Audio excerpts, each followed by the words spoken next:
നമുക്ക് രേവതിയുടെ സച്ചിയുടെ വരാൻ പോകുന്ന ദിവസത്തെ നല്ലൊരു വിശേഷം കേട്ടാലോ.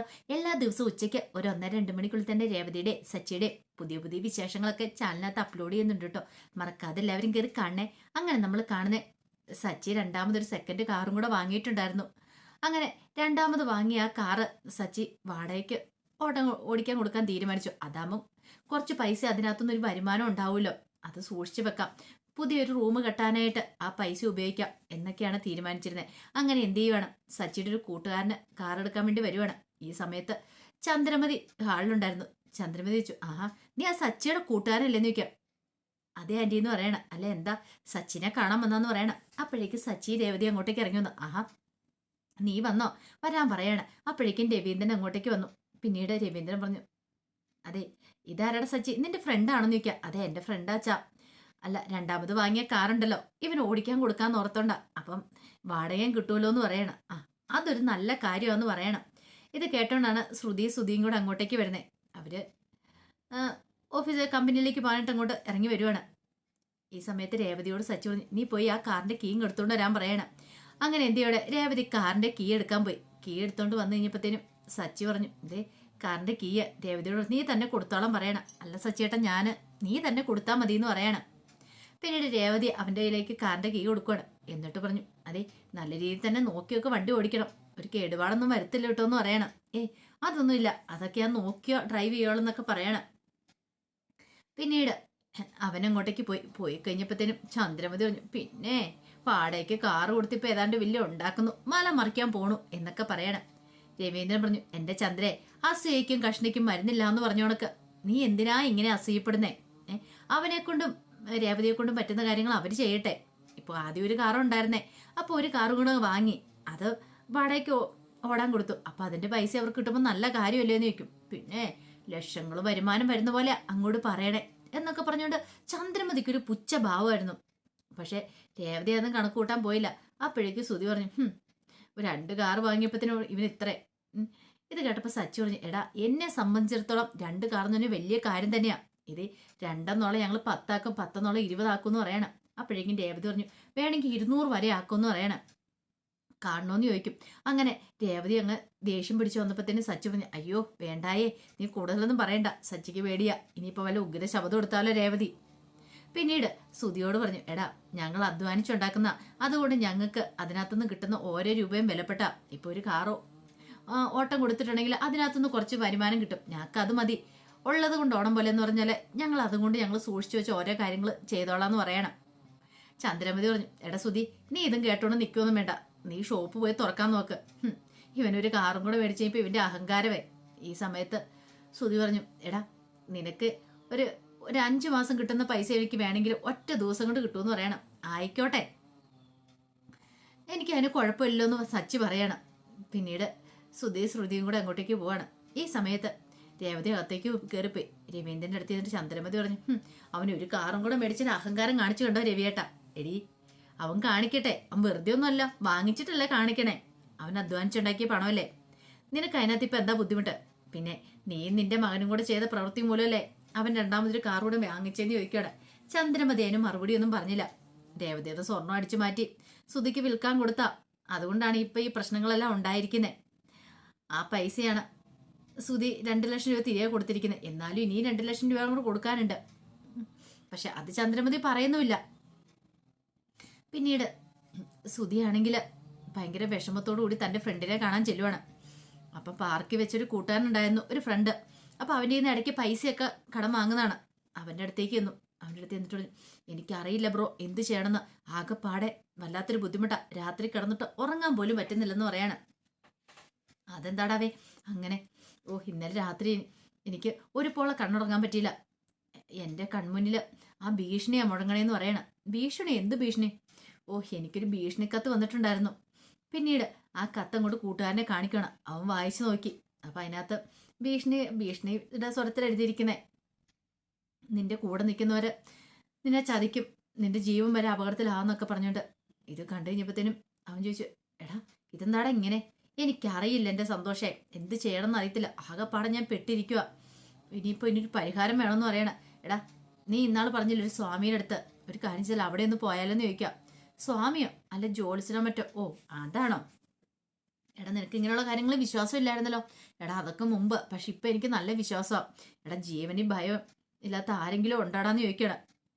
കാരണം ജീവൻ പോകുന്ന അറിഞ്ഞു കഴിഞ്ഞിട്ടുണ്ടെങ്കിൽ പിന്നെ ആർക്കാ ടെൻഷൻ വരാത്തെ, അല്ലെങ്കിൽ ഭയം ഉണ്ടാവാത്തെ? അതുകൊണ്ട് ഞാൻ ആകെപ്പാടെ വിഷമത്തിലാന്ന് പറയണം.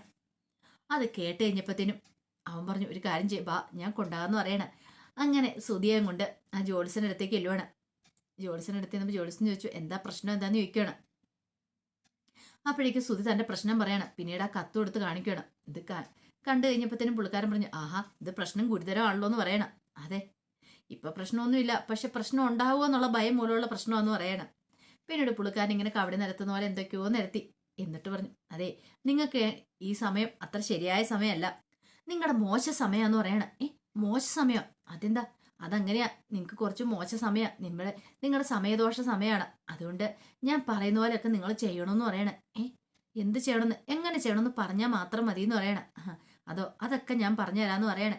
പിന്നീട് പുള്ളിക്കാരൻ എന്ത് ചെയ്യണം, പുള്ളിക്കാരൻ കുറെ കാര്യങ്ങളൊക്കെ പറയുന്നുണ്ട്. നിങ്ങളുടെ ഇട്ടിരിക്കുന്ന വസ്ത്രമാണ് നിങ്ങൾക്ക് ഏറ്റവും വലിയ ദുരന്തം എന്ന് പറയണം. വസ്ത്രമോ? അതെ, നിങ്ങൾ ഈ കളറൊക്കെ അങ്ങോട്ട് മാറ്റണം എന്ന് പറയണം. പിന്നീട് പുള്ളിക്കാരൻ പോയിട്ട് ഒരു മഞ്ഞ കളറുള്ള ഒരു പട്ടുപോലത്തെ ഒന്ന് എടുത്തോണ്ട് വന്നു. എന്നിട്ട് പറഞ്ഞു, ഇതങ്ങോട്ട് പുതച്ചോളാൻ പറയണം.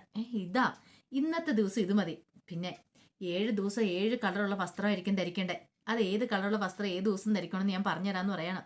പിന്നെ തിങ്കളാഴ്ചയും ചൊവ്വാഴ്ചയും ബുധനാഴ്ച അങ്ങനെ ഓരോ ദിവസം ധരിക്കേണ്ട വസ്ത്രത്തിന്റെ കളറൊക്കെ പറഞ്ഞു കൊടുക്കുകയാണ്. ഇത് കേട്ട് കഴിഞ്ഞപ്പത്തിന് സുധി പറഞ്ഞു, അല്ല ഇത് ഇങ്ങനെ നിർബന്ധമാണെന്ന് ചോദിക്കും. നിർബന്ധമാണ്, അല്ലെങ്കിൽ നിങ്ങൾക്ക് ആപത്ത് വരുമെന്നൊക്കെ പറയാം. സുധി അത് വിശ്വസിച്ചു. പിന്നീട് സുധിയോട് പറഞ്ഞു, അതെ പിന്നെ ഇപ്പം നിങ്ങൾ ഈ ഒരെണ്ണം പുതച്ചിട്ടില്ലേ, ഈ സംഭവം എന്താണെങ്കിലും നിങ്ങൾ വേറെ ആരുടെയും കൈ കൊടുക്കരുത്, നിങ്ങളുടെ ഭാര്യ മാത്രം ഇത് കഴുകാൻ പാടുള്ളൂ എന്നൊക്കെ പറയണം. ശരിയെന്ന് പറയണം. അങ്ങനെ ദക്ഷിണയൊക്കെ കൊടുത്തിട്ട് അവിടെ നിറങ്ങിക്കഴിഞ്ഞപ്പോഴത്തേനും കൂട്ടുകാരൻ പറഞ്ഞു, ഇപ്പൊ നിനക്ക് വിശ്വാസമായല്ലോ. കുറച്ച് വിശ്വാസമൊക്കെ ആയി, എന്റെ പ്രശ്നങ്ങളൊക്കെ മാറുമായിരിക്കും അല്ലേന്ന് ചോദിക്കും. പിന്നെ മാറില്ലാതെ, കാരണം അയാൾ പറഞ്ഞ് അപ്പടി വിശ്വസിച്ചു. വിദ്യാഭ്യാസം ഉണ്ടെന്ന് പറഞ്ഞിട്ട് കാര്യമില്ല, വിവരം എന്ന് പറയുന്ന ഒരു സംഭവം സുധിയുടെ 7 അയൽക്കത്തൂടെ പോലും പോയിട്ടില്ല. ഈ സമയത്ത് സച്ചി എന്ത് ചെയ്യണം, ഓട്ടം കഴിഞ്ഞ് വന്നുമ്പോഴത്തേനും വലിയൊരു ബോക്സ് ഒക്കെ ആയിട്ടാണ് വരുന്നത്. രേവതിയെ അങ്ങോട്ട് വിളിച്ചു.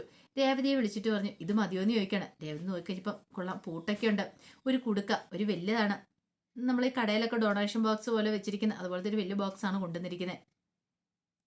അപ്പോഴേക്കും ചന്ദ്രമതിയും രവീന്ദ്രനും അങ്ങോട്ട് വന്നു. ചന്ദ്രമതി അത് കണ്ടു. ചന്ദ്രമതി ചോദിച്ചു, ഇതെന്താടാ? ഇനിയിപ്പം നീ പുറത്തു വരുന്ന തെണ്ടാൻ പോവാണെന്ന് ചോദിക്കുകയാണ്. എല്ലാരും കൂടെ പൈസ ഇതിനകത്തേക്ക് ഇട്ടേക്കാനും പറഞ്ഞുകൊണ്ട് ഇതും വെച്ചോണ്ടിരിക്കാനാണെന്ന് ചോദിക്കുകയാണ്. ഇത് കേട്ടപ്പോൾ സച്ചി പറഞ്ഞു, അതെ ഞാനല്ല, അമ്മയുടെ മൂത്ത മോനാ ചെയ്യുന്നേ. ചട്ടി എടുത്തോണ്ട് ക്ഷേത്രത്തിനവിടെ പോയിരുന്ന ഞാനല്ല എന്ന് പറയണം. ചന്ദ്രമതി ശരിക്കും ഒന്ന് ചമ്മി. അപ്പോഴേക്കും രവീന്ദ്രൻ വന്നിട്ട് ചോദിച്ചു, ആഹാ ഇത് കൊള്ളാലോ എന്ന് പറയണം. അപ്പോഴേക്കും രേവതി പറഞ്ഞു, അതെ അതെ ഇതിനകത്തേക്ക് പൈസ ഇട്ട് വെക്കാനാന്ന് പറയണം. പൈസ ഇട്ട് വെക്കാനാ? അതെ, പൈസ ഇട്ട് വെച്ചിട്ട് ഞങ്ങൾക്ക് മുറി പണിയാനായിട്ട്. ഓ ഇപ്പം മനസ്സിലായെന്ന് പറയണം. ചന്ദ്രമതി പറഞ്ഞു, ആ കൊള്ളാം, സൂപ്പറായിട്ടുണ്ട്. ഇതിനകത്ത് 1, 2 രൂപ 3 രൂപയൊക്കെ വെച്ചിട്ട് ഏത് കാലത്ത് പണിയാനാ? കുഴപ്പമില്ല, മരിക്കാറാമത്തിനെങ്കിലും പണിയാൻ പറ്റിയാൽ മതിയായിരുന്നു എന്ന് കളിയാക്കുവാണ്. അപ്പോഴേക്ക് സച്ചി പറഞ്ഞു, ഓ അങ്ങനെയാണല്ലേ, അമ്മയ്ക്ക് അങ്ങനെ ഒരു വിചാരമുണ്ട്, 1 രൂപ തൊട്ടും 2 രൂപ തൊട്ടും ഇട്ട് വെക്കാൻ പോകുന്നതെന്ന്. അങ്ങനെയാണെങ്കിൽ അതൊക്കെ അമ്മയുടെ വെറും തെറ്റിദ്ധാരണ മാത്രമാണെന്ന് പറയണം. എടാ ഇതിനകത്ത് പിന്നെ ഈ കുടയ്ക്കകത്ത് പിന്നെ ചില്ലറത്തൊട്ടല്ലേ എല്ലാരും ഇടുന്നേ എന്നൊക്കെ ചോദിക്കുകയാണ്. ഇത് കേട്ട് കഴിഞ്ഞപ്പോൾ സച്ചു പറഞ്ഞു, അമ്മയോട് ആരാ പറഞ്ഞേ ചില്ലറത്തൊട്ടാ ഇടുതാൻ പോകുന്നത്? കണ്ടോളം പറയണം. രവീന്ദ്രൻ പറഞ്ഞു, നിനക്ക് എന്താ ചന്ദ്രയെന്ന് ചോദിക്കുകയാണ്.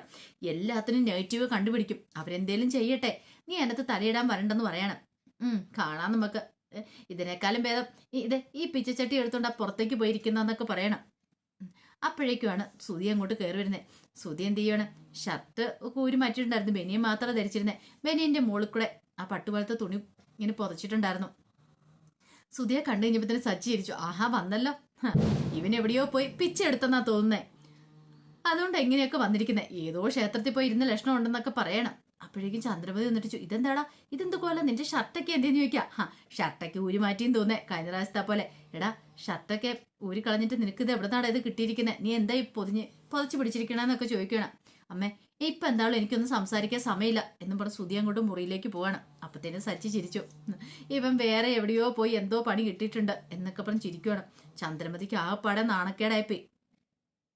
അപ്പോഴേക്കുമാണ് ശ്രുതി അങ്ങോട്ടേക്ക് വരുന്നത്. ശ്രുതി വന്നിട്ട് ഇതെന്താ ഡൊണേഷൻ ബോക്സ് ഒക്കെ പിടിച്ചോണ്ട് നിൽക്കണേന്ന് ചോദിക്കുകയാണ് രേവതിയോട്. രേവതി പറഞ്ഞു, അതെ ഇത് കുടുക്കാന്ന് പറയണം. ഓ കുടുക്കിയാണോ? ഇതെന്ത് പറ്റി ഇപ്പൊ പ്രത്യേകിച്ച് പെട്ടെന്ന് ഇങ്ങനെ? ചന്ദ്രമതി പറഞ്ഞു, ഈ കുടുക്കിക്കകത്ത് ചില്ലറ ഇട്ട് കൊടുത്തിട്ട് വേണം അവർക്ക് ഇനി റൂം പണിയാനെന്ന് പറയാണ്. ഇത് കേട്ടപ്പം രേവതി അമ്മ അത്ര വലിയ പുച്ഛിക്കൊന്നും വേണ്ട, നമുക്ക് കാണാം നമ്മൾ എത്ര നാൾ കൊണ്ട് ഞങ്ങള് ആ മുറി പണിയുമെന്നുള്ള ടെറസിന്റെ മുകളില്. അമ്മ അതൊന്നും ഓർത്ത് ടെൻഷൻ അടിക്കേണ്ടെന്ന് പറയാണ്. ചന്ദ്രമതി അത്രയ്ക്ക് പ്രതീക്ഷിച്ചില്ല. പിന്നീട് ശ്രുതി പറഞ്ഞു, ഇതിന്റെ വല്ല ആവശ്യമുണ്ടോ രേവതി എന്ന് ചോദിക്കുവാണ്. ഇത് കേട്ടപ്പം രേവതി പറഞ്ഞു, അതെ ഞങ്ങളുടെ കാര്യം ഞങ്ങൾ നോക്കിക്കോളാം. ശ്രുതി ഇപ്പം എന്തായാലും മുറിയിലേക്കല്ലേ, ഒരാൾ അങ്ങോട്ടേക്ക് പോയിട്ടുണ്ടെന്ന് പറയണം. ആര്? ചെന്ന് നോക്കാൻ പറയണം. അങ്ങനെ ശ്രുതി മുറിയിലേക്ക് ചെന്ന് കഴിഞ്ഞപ്പോഴത്തേനും ശ്രുതി ഇങ്ങനെ ആ ഒരു പുതപ്പ് പോലെ അതൊക്കെ ആ പട്ടൊക്കെ പുതച്ചിങ്ങനെ ഇരിക്കുവാണേ. ഇവനിത് എന്ത് പറ്റി? എടാ നിനക്കിത് എന്ത് പറ്റി? നിന്റെ ഷർട്ട് എന്തിയേ? സച്ചി ഷർട്ട് വലിച്ചു കീറുക പറ്റേ ചെയ്തോ? എന്നിട്ട് നീ ഇങ്ങനെ പുതച്ചിരിക്കുന്നതാണോ എന്നൊക്കെ ചോദിക്കണം. അപ്പോഴേക്ക് ശ്രുതി പറഞ്ഞു, അതൊന്നും അല്ലാന്ന് പറയണം. പിന്നെ എന്താ? അത് ഞാനൊരു ജോൾസിനെ കാണാൻ പോയിട്ടുണ്ടായിരുന്നു. എന്നിട്ടോ പുള്ളിക്കാരൻ പറഞ്ഞാന്ന് പറയണം. പുള്ളിക്കാരൻ പറഞ്ഞു? ഇത് എന്തൊക്കെയാണ് ഇത് കാണിക്കണേന്ന് ചോദിക്കണം. പിന്നീട് അവിടെ നടന്ന കാര്യങ്ങളൊക്കെ പറയണം. എല്ലാം കേട്ട് കഴിഞ്ഞപ്പോഴത്തേനും ശ്രുതി പറഞ്ഞു, നിനക്ക് നാണമുണ്ടോ? നീ ഇതെന്ത് പരിപാടിയാ കാണിക്കുന്നേ? ഒന്നും അല്ലെങ്കിലും വിവരമുള്ളതല്ലേ, വിദ്യാഭ്യാസം ഉള്ളതല്ലേ, എന്നിട്ട് ഇതുപോലെ പൊട്ടത്തരം കാണിക്കാൻ കൊള്ളാവുന്ന നിൽക്കും. ഇതേ ശ്രുതി, ഇത് പൊട്ടത്തരമൊന്നുമല്ല, ഇത് ശരിക്കും ഉള്ളതാ. എനിക്കാണെങ്കിൽ ഉറങ്ങാൻ പോലും പറ്റുന്നില്ലാത്ത അവസ്ഥയായിരുന്നു. ഇപ്പൊ കണ്ടില്ലേ, എന്നെ ആരോ കൊല്ലാൻ ശ്രമിക്കുന്നുണ്ട്. അപ്പൊ ഇങ്ങനെ ചെയ്യുവാണെങ്കിൽ ഒരു ശക്തിക്ക് എൻ്റെ അടുത്തേക്ക് വരാൻ പറ്റില്ലെന്നാ ജോത്സ്യം പറഞ്ഞെന്ന് പറയണം. എടാ അത് വെറുതെ ആരോ നിന്നെ പറ്റിക്കാൻ ശ്രമിച്ചാ, അല്ല സത്യമായിട്ടും അല്ല എന്നൊക്കെ പറഞ്ഞൊരു ശ്രുതി തർക്കിക്കുവാണ്. ശ്രുതിക്ക് പിന്നെ എന്ത് ചെയ്യണം എന്നറിയത്തില്ല. പിന്നീട് രേവതി പതിവ് പോലെ പൂ കൊടുക്കാനായിട്ട് ചെല്ലുവാണ്. പൂ കൊടുക്കാൻ പോയിട്ട് പൂ കൊടുത്തിട്ട് തിരിച്ചു വരുന്ന വഴി രേവതിയുടെ കൂട്ടുകാരി ചേച്ചിനെ കാണുന്നുണ്ട്. അങ്ങനെ അവിടെ കടയിൽ കയറി കഴിഞ്ഞപ്പോൾ രേവതി സംസാരിക്കുന്ന കൂട്ടത്തില് പുള്ളിക്കാരത്തി പറഞ്ഞു, ഓ രേവതിക്ക് സുഖമല്ലേ, ഇപ്പൊ എന്താ പൂ കൊണ്ടേ കൊടുക്കാണ്ട് വണ്ടിയും കാര്യങ്ങളൊക്കെ ഉണ്ടല്ലോ, പിന്നെ എന്താ കുഴപ്പം എന്താന്നൊക്കെ ചോദിക്കുകയാണ്. രേവതി പറഞ്ഞു, അത് ചേട്ടനോട് പറഞ്ഞിട്ട് ഒരു സ്കൂട്ടി മേടിച്ചാലും പറ ചേച്ചി, എന്നിട്ട് ചേച്ചി ഇതുപോലെ പൂ കൊണ്ടേ കൊടുക്കാൻ സ്കൂട്ടിക്ക് പോയാൽ മതി എന്ന് പറയണം. ഇത് കേട്ട് കഴിഞ്ഞപ്പോഴത്തേനും പുള്ളിക്കാരത്തി പറഞ്ഞു, എനിക്കാ നല്ല കഥയെ, പുള്ളിക്കാരൻ സ്കൂട്ടി മേടിച്ചു തന്നെ, അല്ലെങ്കിൽ തന്നെ പുള്ളിക്കാരനെ കൊണ്ട് ഞാൻ പൊറുതി മുട്ടിയിരിക്കുമെന്ന് പറയണം. അതെന്താ? ഞാൻ എന്ത് ചെയ്താലും ഇഷ്ടപ്പെടില്ല എന്ന് പറയണം. ഇഷ്ടപ്പെടില്ലാന്നോ? എന്ത് ചെയ്യാൻ പറ്റും? ഞങ്ങളുടെ വീടിൻ്റെ അടുത്തുള്ള ഒരു ചേച്ചിയുണ്ട്, അവനാണെങ്കിൽ ഒരു പുതിയ റെസിപ്പി പറഞ്ഞു തന്നു, ഒരു പുതിയ തരം ദോശ ഉണ്ടാക്കാനായിട്ട്. ഞാനിത് പുള്ളിക്കാരൻ ഉണ്ടാക്കി കൊടുത്തു, നല്ല രുചിയൊക്കെ ആയിരുന്നു. പക്ഷേ പുള്ളിക്കാരൻ എന്ത് ചെയ്തു? ഒരു നല്ല വാക്ക് പോലും പറഞ്ഞില്ല എന്ന് പറയണം. നല്ല വാക്ക് പറഞ്ഞില്ലേ? പിന്നല്ലാതെ ഒരു നല്ല വാക്ക് പോലും പറഞ്ഞില്ല. അതൊക്കെ തിന്നിട്ട് അങ്ങോട്ട് എഴുന്നേറ്റ് പോകും. ഇത്രയുള്ള ആണുങ്ങളുടെ കാര്യം, നമ്മൾ എന്ത് ചെയ്താലും അവര് കൊള്ളത്തില്ലെങ്കിൽ ഒരു 100 പ്രാവശ്യം കുറ്റം പറയും, നല്ലതാണെങ്കിൽ ഒരു വട്ടം പോലും ഒന്നും പറയത്തില്ല എന്ന് പറയണം. അപ്പോഴേക്കും ദേവദൂൻ, എൻ്റെ ഭർത്താവ് അങ്ങനെയല്ല, നല്ലതാണെന്ന് തന്നെ പറയൂന്ന് പറയണം. ഞാൻ ഉണ്ടാക്കി കൊടുക്കുന്ന പൂരിയും മസാലക്കറിയൊക്കെ ഭയങ്കര ഇഷ്ടമെന്ന് പറയണം. പിന്നെ അതൊക്കെ ആദ്യത്തെ കുറച്ചാൾ അങ്ങനെ ഉണ്ടാവുള്ളൂ കല്യാണം കഴിഞ്ഞിട്ട്, പിന്നെ പോകെ അതൊക്കെ അങ്ങോട്ട് മാറുമെന്ന് പറയണം. ദേവദൂൻ, അങ്ങനെയൊന്നും ഇല്ല സച്ചേട്ടൻ എന്ന് പറയാം. അപ്പോഴേക്കും പുള്ളിക്കാരത്ത് പറഞ്ഞു, അങ്ങനെയാണ് നമുക്ക് ബെറ്റ് വെച്ചാലോ എന്ന് ചോദിക്കാം. അതെ ബെറ്റ് വെക്കാം, ഈ കാര്യത്തിൽ ബെറ്റ് വെക്കാന്ന് പറയണം. രേവതി പറഞ്ഞു, ഞാൻ ഈ പറയുന്ന ദോശ ഉണ്ടാക്കി കൊടുക്കും, ഉഴുന്നും പയറും ഒക്കെ അരച്ചിട്ടുള്ള ദോശ ഉണ്ടാക്കി കൊടുക്കും. അത് സച്ചേട്ടൻ കഴിച്ച് കഴിയുമ്പോൾ സച്ചേട്ടൻ സൂപ്പറാന്ന് പറയും. അങ്ങനെ പറയുവാണെങ്കിൽ ഞാൻ നിങ്ങൾക്ക് 100 രൂപ തന്നേക്കാന്ന് പറയണം. അപ്പം 100 രൂപ ബെറ്റ് വെക്കുവാണ്. ശരി സംഭവിച്ചെന്ന് പറയണം. രേവതി അവർക്ക് വിശ്വാസമായിരുന്നു. രേവതി കള്ളത്തരം പറയത്തില്ല, സച്ചി എന്ത് വന്ന് പറഞ്ഞാലും അത് പറയുന്നുള്ളേ. പിന്നീട് രേവതി പറഞ്ഞു, ഇപ്പം നിങ്ങൾ പറഞ്ഞ് ചേച്ചി പറഞ്ഞ ദോശ ഉണ്ടല്ലോ, അതെന്തായാലും എൻ്റെ സച്ചേട്ടന് ഇഷ്ടപ്പെടും, ഞാൻ ഉണ്ടാക്കി കൊടുക്കുന്നതുകൊണ്ട് പ്രത്യേകിച്ച് ഇഷ്ടപ്പെടും എന്ന് പറയണം. നമുക്ക് നോക്കാം എന്നൊക്കെ പറയണം. അങ്ങനെ രേവതി വീട്ടിലേക്ക് പോരുവാണ്. ഈ സമയത്ത് ശ്രുതിക്കാണെങ്കിൽ ആകെപ്പാട് ടെൻഷനായിപ്പോയി. ശ്രുതിയെ കൊണ്ട് ഒരു സമാധാനം ഇല്ലാത്തൊരവസ്ഥ. കാരണം ശ്രുതി ഓരോ ദിവസം ഓരോ കോപ്പറായങ്ങൾ കാണിച്ച് കൂട്ടിക്കൊണ്ടിരിക്കുമല്ലേ. ഇങ്ങനെ പോയിട്ട് തന്നെ എങ്ങനെ മുന്നോട്ട് പോകുന്നേ? കടയിൽ പോയി നല്ല രീതിയിൽ കടയും കച്ചവടമൊക്കെ നോക്കേണ്ട ആള് ചുമ്മാ വീട്ടിൽ വന്ന് ഇതുപോലത്തെ ഡ്രസ്സൊക്കെ ഇട്ട് ഇരുന്നിട്ടുണ്ടെങ്കിൽ എങ്ങനെയാ ശരിയാവുന്നേ? അത് മാത്രമല്ല ശ്രുതി ആണെങ്കിൽ 7 കളർ ഷർട്ടും എടുത്തു, ഓരോ ദിവസവും ഓരോ കളർ ഇടാൻ വേണ്ടിയിട്ട്. ആ പുള്ളിക്കാരൻ പറയുന്ന അപ്പടി അങ്ങോട്ട് വിശ്വസിച്ചു. ഈ സമയത്ത് ചന്ദ്രമതി അങ്ങോട്ടേക്ക് വരുന്നുണ്ട്. ചന്ദ്രമതിയുടെ ശ്രുതി തൻ്റെ വിഷമങ്ങളും വേദനകളും ഒക്കെ പറയണം. കണ്ടോമ്മേ ഇത് നോക്ക്, എന്താ ചെയ്യേണ്ടതെന്ന് എനിക്ക് അറിയില്ല എന്നൊക്കെ പറയണം. ചന്ദ്രമതി കുറെ ചീത്തയൊക്കെ പറഞ്ഞു ശ്രുതിനെ. ആരെങ്കിലും പറയുന്ന കണ്ടിട്ട് നീ ഇങ്ങനെയൊന്നും ചെയ്യില്ലടാന്നൊക്കെ പറഞ്ഞിട്ട്. പക്ഷേ എങ്കിൽ അതൊന്നും കേട്ടിട്ടൊന്നും ശ്രുതിക്ക് ഒരു കുലുക്കമില്ലായിരുന്നു. ശ്രുതി പറഞ്ഞു, അമ്മേ എനിക്ക് എന്തായാലും പിടിച്ചേൽപ്പ് വേണം, പിടിച്ചേക്കണമെങ്കിൽ ഇങ്ങനെയുള്ള കാര്യങ്ങളൊക്കെ ചെയ്തേ മതിയാവുള്ളൂ. നിങ്ങൾ ഉദ്ദേശിച്ച പോലെ ഒന്നും അല്ല, എൻ്റെ ജീവന് നല്ല ആപത്തുണ്ട്, അതുകൊണ്ടാണ് ഞാൻ ഇങ്ങനെയൊക്കെ ചെയ്യുന്നതെന്നൊക്കെ പറയണം. ശ്രുതിയുടെ ഈ ഭ്രാന്ത് കണ്ടു കഴിഞ്ഞപ്പോഴത്തേനും ശ്രുതിക്കാണെങ്കിൽ ശ്രുതിയുടെ കർണൊടിച്ച് പൊട്ടിക്കാനാണ് തോന്നിയത്. പക്ഷെ എന്തേലും ചെയ്യാൻ പറ്റുമോ? ഭർത്താവായി പോയില്ലേ എന്നോർത്തുകൊണ്ട് ശ്രുതി അങ്ങോട്ട് സഹിക്കുകയാണ്. അപ്പം അതിൻ്റെ വിശേഷങ്ങളൊക്കെയാണ് കാണുന്നത്. ആ വിശേഷങ്ങൾക്കായി നമുക്ക് എല്ലാവർക്കും കാത്തിരിക്കാം കേട്ടോ. ഒരിക്കൽ കൂടി എല്ലാവർക്കും ശുഭദിനം നടന്നോട് നിർത്തുന്നു.